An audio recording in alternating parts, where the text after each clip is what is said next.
며칠 전에 제가 그 어머니 현관에 보니까 선인장이 화분에 여러 개가 한 화분에 있었는데 그 중에 한 두 개 대가 땅에 떨어져 있었어요.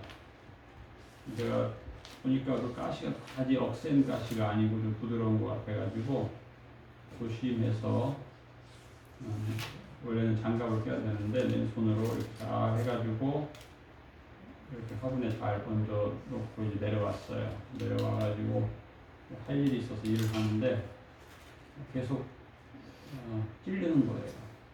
그러니까 그 선인장이 비록 그 가시가 그렇게 억센 건 아니지만 나름 부드러운 거였는데 제가 쏘였어요. 그래가지고 그렇게 이제 꼭 해도 또 그러더라고. 큰 게 있고 작은 게 있어가지고 선인장 한번 잘못 만졌다가 제가 애를 먹었어요. 그래서 제가 선인장이라고 하는 주제로 시를 하나 쓸까 하다가 못 쓰고 인터넷에 검색해 봤더니 선인장이라고 하는 시가 있더라고요. 읽어보겠습니다. 사막에서도 나를 살게 하셨습니다. 쓰디쓴 목마름도 필요한 양식으로 주셨습니다. 내 푸른 살을 고통의 가시들로 축복하신 하나님, 피 묻은 인고의 세월 견딜 힘도 주셨습니다. 그리하여 살아있는 그 어느 날 선인장이라고 하는 것을 보면서 이혜인 시인이 이런 시를 썼어요. 장마철에는 선인장한테 물을 안 줘도 된다 그래요. 그런데 이제 선인장이 외부에 있는 게 좋겠는데 실내에서 오래 있다 보니까 대는 이렇게 큰데 뿌리는 이렇게밖에 안 되더라고요. 글쎄요, 뭐 물을 평소에 잘 주다가 안 준 건지 모르겠는데 뿌리가 깊지 못하니까 넘어져서 이제 좀 관리를 좀 해줘야 되는 그런 모습을 봤어요. 시를 하나 더 읽을게요. 제목은 여름 일기. 여름엔 햇볕에 춤추는 하얀 빨래처럼 깨끗한 기쁨을 맛보고 싶다. 영혼의 속까지 태울 듯한 태양 아래 나를 빨아 널고 싶다. 여름엔 햇볕에 잘 익은 포도송이처럼 향기로운 매일을 가꾸며 향기로운 땀을 흘리고 싶다. 땀방울마저도 노래가 될 수 있도록 뜨겁게 살고 싶다. 여름엔 꼭 한 번 바다에 가고 싶다. 바다에 가서 오랜 세월 파도에 시달려 온 섬 이야기를 듣고 싶다. 침묵으로 엎드려 기도하는 그에게서 살아가는 법을 배워오고 싶다. 요즘 아주 무더위로 고생 많이 하시는데 여름은 참 힘든 계절이지만 또 여름에 좋은 영적 묵상과 성숙이 있으면 좋겠다 하는 생각을 이 시를 보면서 생각했습니다. 지난주에 우리가 그 회상이라고 하는 주제로 말씀을 나눴는데 중간에 저 카메라 배터리가 나가가지고 오늘 회상 2입니다. 그래서 오늘은 창세기 47장에 나오는 야곱의 인생을 회고, 그리고 요한복음 13장에 나오는 예수님의 제자 요한이 회상하는 예수님, 그 두 부분을 한번 살펴보려고 합니다. 중요한 거죠. 야곱의 인생 회고. 야곱이 이제 우리가 잘 아는 것처럼 야곱은 참 똑똑한 사람이에요. 그래서 옛날에 저희 장인어른이 그런 말 자주 하셨어요. 둘째는 야곱이야. 첫째, 둘째 생각하는 거예요. 둘째는 야곱은 꾀쟁이야. 야곱은 둘째인데 하나님은 야곱에게 축복하셨다고. 우리가 아는 것처럼 야곱은 나름 뱃속에서부터 형 발목을 잡고 나왔다 그러잖아요. 그래서 유명하고, 라헬하고 결혼하기 위해서 한 19년 그 삼촌 집에서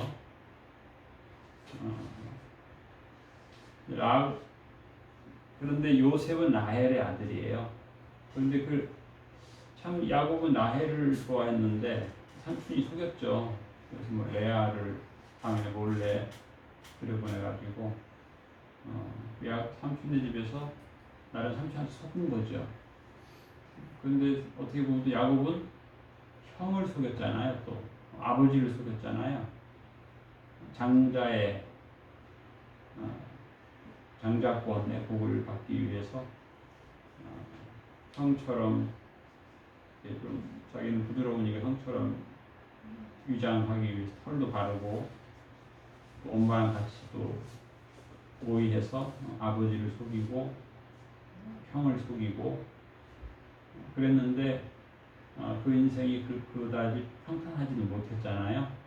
그가 이제 130세가 됐을 때 자기 고향 고국에는 흉년이 너무 심하니까 7년의 흉년을 견딜 수가 없어서 이제 이집트로 가게 되는데, 그곳에 가니까 하나님이 미리 보내신 요셉을 통해서 이제 파라오를 이집트 궁전에서 접견을 하게 되는데, 그때 이제 야곱이 제일 먼저 한 말은 파라오 왕을 축복했다 이렇게 돼 있고, 또 파라오는 백발의 노인이 온 걸 보고 연세가 어떻게 되느냐 물어보죠. 근데 이제 그 이집트 역사를 보면 이제 권력이라고 하는 것을 유지하기 위해서, 이 권력의 누수를 방지하기 위해서 그 역사를 보면 친족 결혼을 해요. 그래서 우리나라도 뭐 조선시대 대부분의 왕들이 대표적으로 가장 건장한 왕이 정조인데, 정조도 49세에 죽죠. 정조는 아주 무예가 뛰어난 건강하게 유명한 사람이었는데 오래 못 살아요. 그런데 이집트는 더 짧았다. 왕의 평균 수명이 40 정도 됐다고 해요. 그건 아주 오랜 수백 년 전통이 그래요. 물론 이제 그 여러 가지 이유가 있겠지만은 그 중에 하나를 이제 너무 근친 결혼을 했다는 거죠. 이 권력을 혹시 뺏길까봐 이제 거기 뭐 외척의 발호를 막아야 되니까 외척을 안 만들겠다는 거죠. 그러다 보니까 이제 근친. 그러다 보니까 이제 수명이 짧았다. 그래서 파라오 입장에서는 자기 왕들은 다들 검정머리일 때 죽는 거예요. 그런데 저렇게 백발의 노인이 얼굴을 보니까 보통 나이가 아니에요. 연세를 부른 거죠. 자기들은 다 40년에 죽는 게 전통인데 130세 야곱이 뭐라고 대답하냐면, 제가 130세인데 제 아버지나 할아버지는 180세를 살았어요. 성경에 보면. 그래서 저는 연조가 짧은 사람이다. 그런 얘기예요. 이 파라오가 볼 때 참 놀라운 일이죠. 자기보다 수명이 3배 이상 되는 사람이 말하기를 우리 아버지나 할아버지는 어마어마하게 오래 살았다. 나는 아주 짧게 살았다고. 그런 얘기를 하는 거예요. 그런데 이제 여기서 이제 하는 얘기는 저는 험악한 세월을 살았습니다. 그런 얘기를 해요. 우리가 창세기를 잘 보면 험했어요. 젊었을 때는 그 욕심, 내가 왜 동생이야? 형의 것을 내가 좀 갖고 싶다. 거기에 목마른 거예요. 그러니까 엄마가 그걸 보고 야, 너 형 거 갖고 싶으면 이렇게 해야 된다. 아버지를 속여야 된다. 위장을 해야 된다. 거짓말을 해야 된다. 해가지고 둘이 작당을 해가지고 아버지를 속이고 형을 속였는데 그게 이제 평생 불안하게 살게 되는 거예요. 형은 그 동생으로부터 속임 받은 것이 분해가지고 군인들을 모아가지고 무기에 칼을 갈고 있는 거예요. 그리고 동생은 형이 복수를 두려워하면서 그 세월이 오늘 성경에 나온 대로 험악한 세월이었어요. 그리고 그렇게 해서 잘 살아보겠다고 갔는데 삼촌이 또 외삼촌이 또 자기를 속이는 거예요. 거기서 또 살아남기 위해서는 또 삼촌을 또 속여야 되고 참 험악한 세월이었어요. 다행히 그 다음 장 창세기 48장에 보면 야곱이 그런 말을 해요. 하나님께서 우리 할아버지에게 약속하신 우리 아버지에게 약속하신 번성 생육의 복을 나에게 주셨습니다. 그리고 인생의 환난 풍파를 면하게 해주셨습니다. 그런 고백을 해요. 우리 인생을 살다 보면 어떤 순간에는 참 험하다 그런 느낌이 있을 수 있는 것이죠. 그리고 또 한번 생각해 보니까 그 험한 풍파 요즘 같은 경우 참 어제 같은 경우 더웠어요. 어제 동두천은 낮에 38점 몇 도까지 올라갔다 그래요. 그 더운 데에서 농사를 짓고 건물을 짓고 하는 분들 얼마나 힘들겠어요? 그 생각하면 참 이 여름이 참 힘든 건데 우리가 여름을 또 그렇게 쓰러지지 않을 정도로 일을 하면서 살 수 있다는 게 참 복이다. 야곱의 인생이 어떻게 보면 참 험악했는데 또 보니까 하나님께서 환난을 면하게 해주셨다. 또 야곱이 또 그런 말 하죠.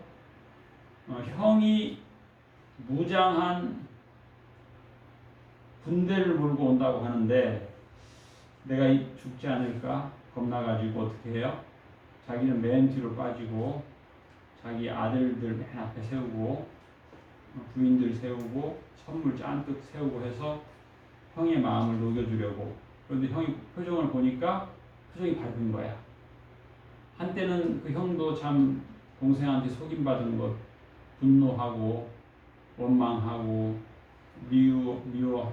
미워했겠지만 줄줄이 오는 조카들 보니까 그리고 얘네들이 또 잔뜩 선물을 또 앞세우고 또 그 야곱의 또 아내들 보니까 마음이 녹았고 하나님이 높게 해주셔서 얼굴이 환하게 성난 얼굴일 줄 알았는데 환한 얼굴로 오니까 그런 말 하죠. 형님, 제가 형님 얼굴을 오랜만에 배우는데 하나님 얼굴을 뵙는 것 같습니다. 이렇게 해서 잘 화해를 하고 또 오늘 야곱이 그런 말 해요. 요셉을 또 만나죠. 요셉을 참 10여 년 만에 만나게 되는데 요셉한테 그런 말 해요. 이제는 죽어도 족하다. 사람이 이제 사람의 그 생존 욕구가 가장 크다고 하잖아요. 살기 위해서 남을 해치기도 하고 남의 것을 빼앗기도 하고 그런데 그런 말 있어요. 생명보다 강한 욕망의 성취. 살고자 하는 욕망이 큰데 15년 동안 못 본 아들, 라헬 닮은 아들 보고 싶었는데 못 봤는데 죽은 줄 알았는데 보게 되니까 이제 난 죽어도 소원이 없다. 만족한다. 요셉을 만나고 야곱이 한 말이에요. 오늘 또 우리가 함께 본 말씀은 요한복음이에요. 요한복음은 이제 성경을 자세히 보면 예수님의 제자 중에 어린 제자가 둘이 있었어요. 그 중에 하나가 마가고 그 중에 하나가 요한이에요. 그런데 요한이 얼마나 어렸는지 성경을 자세히 보면 예수님이 제자들한테 이렇게 말씀하실 때 품에 누워 있었어요. 요한이 굉장히 어렸다는 거고 또 굉장히 어떻게 보면 철이 없었고 어떻게 보면 예수님이 굉장히 사랑한 거예요. 자기가 지금 예수님께서 지금 귀한 말씀 전하는데 예수님 다리에 그냥 누워 있는 거예요. 그랬는데 그 요한이 참 아주 위대한 인물이 되는 거죠. 요한복음을 기록하게 되고 그런데 그 요한이 이제 예수님이 승천 하늘에 오르신 이후에 요한복음을 이제 기록하게 되는데 그 13장 1절 말씀에 6월절 전에 예수께서 자기가 세상을 떠나 아버지께로 돌아가실 때가 이른 줄 아시고 세상에 있는 자기 사람들을 사랑하시되 끝까지 사랑하시니라.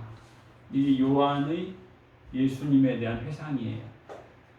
이때는 어떤 때냐? 마귀가 벌써 시몬의 아들 가롯 유다의 마음에 예수를 팔아 넘기려는 생각을 넣었어요. 이미 지금 가롯 유다의 눈이 막 빛나고 있는 거예요. 돈은 또 얼마 받아야 되고. 그런데 이쯤 되면 예수님 마음이 흔들릴 법도 한데 예수님이 극진히 사랑하시는 거예요. 그래서 예수님께서 저녁 먹는 중 예수는 아버지께서 모든 것을 자기 손에 맡기신 것과 또 자기가 하나님께로부터 오셨다가 하나님께로 돌아가실 것을 아시고 저녁 잡수시던 자리에서 일어나 겉옷을 벗고 수건을 가져다가 허리에 두르시고 대하에 물을 떠서 제자들의 발을 씻어 주시고 두르신 수건으로 발을 닦기 시작한 이 장면이에요. 요한이 예수님이 승천하신 이후에 그걸 회상하는 거예요. 예수님께서 십자가 지시기 전에 상황. 가롯 유다는 마귀의 생각으로 부글부글 끓고 있고 제자들은 다 예수님을 배신할 것이고 바로 베드로도 큰 소리 쳤지만 3번이나 예수님을 부인하는데 예수님이 끝까지 제자들을 사랑하신 그 모습을 회상하신 거예요. 죄의 유혹이 있죠. 가롯 유다에게만 있는 게 아니고 베드로에게도 있고 모두에게 있는데 그걸 우리는 잘 다스리지 못하는데 예수님은 마음에 예수님도 사람을 입고 오셨으니까 그 악한 마음 보시고 흔들릴 법도 한데 예수님이 십자가를 지시기 전에 자기의 사람들을 사랑하시되 끝까지 사랑해. 우리가 다 나름 자기 사람들 있잖아요. 정치권에서도 마찬가지고 자기 사람 챙기려고 국민을 위한 정치인을 공천하는 게 아니고 자기 계파, 자기 사람을 챙기잖아요.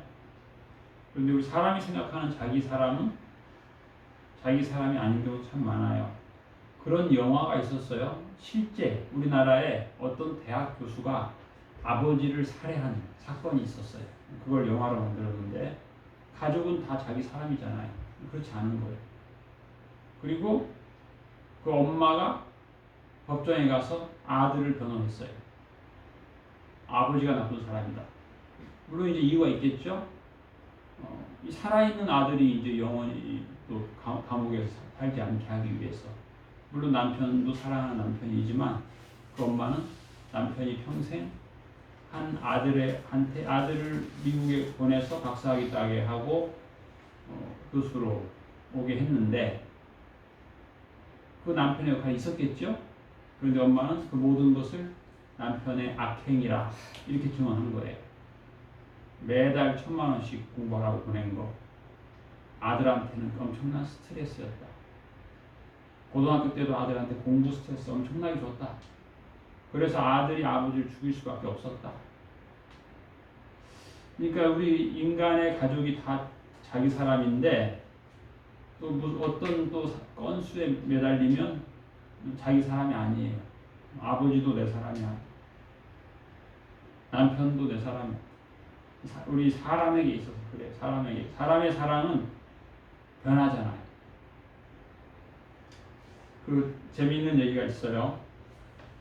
대학가에서 뭐 좀 씁쓸한 농담인데 그런 농담이 있대요. 잘생긴 남자하고 못생긴 이 대학생이죠. 못생긴 여대생인데 여자가 이제 비싼 핸드백 들고 가면 사람들이 그런데 쟤네들 저 여자가 부잣집 딸인가 봐 그런데 또 못생긴 남자하고 잘생긴 여자가 또 커플이 돼서 걸어가면 사람들이 또 그렇게 비웃는데 남자가 뭐 고시 패스했나 보지 그런데 그리고 이제 못생긴 여자하고 못생긴 남자 걸어가면 쟤네들 정말 사랑하나 봐는데 그 말은 뭐냐면 이제 이게 그 사람이 조건적 사랑을 한다는 뜻이에요. 조건적 사랑. 조건을 보고 사랑한다는 거죠. 무조건적 사랑은 못생긴 사람. 이건 좀 뭐 웃기는 얘기지만 사람의 사랑이 그렇게 조건적이라는 거죠. 조건적인.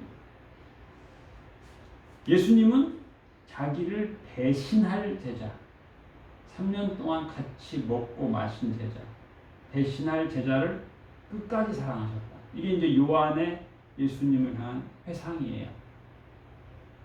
결국 이 요한은 우리가 잘 아는 대로 요한복음도 쓰고 요한계시록의 그 환상도 받게 되죠. 그래서 예수님에 대한 그 사랑, 끝까지 무조건적인 사랑. 우리의 사랑은 어떤 환경이 되면 끝나는 건데 끝나지 않는 예수님의 사랑을 요한이 이제 회상을 한 거예요.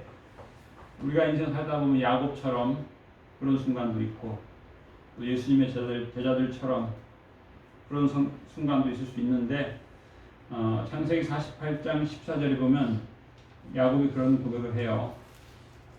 아브라함, 이삭이 섬기던 하나님, 이 하나님이 나를 모든 환난에서 건지셨습니다. 인생에 뭐 다양한 풍파가 있죠. 하나님이 나를 보호하셨습니다. 때로 내 인생 험악했습니다. 저는 또 옛날에는 야곱이 그냥 뭐 인생 참 험악하다 그렇게만 생각을 했었는데 또 최근에는 그런 생각 해봤어요. 참 인생이 악하다. 내가 악하다. 창세기 4장에 보면 그런 말씀이 있어요. 창세기 4장 7절에 보면 선을 행하지 아니하면 죄가 내 앞에 엎드려 있느니라. 죄가 너를 원하나 너는 죄를 다스려라.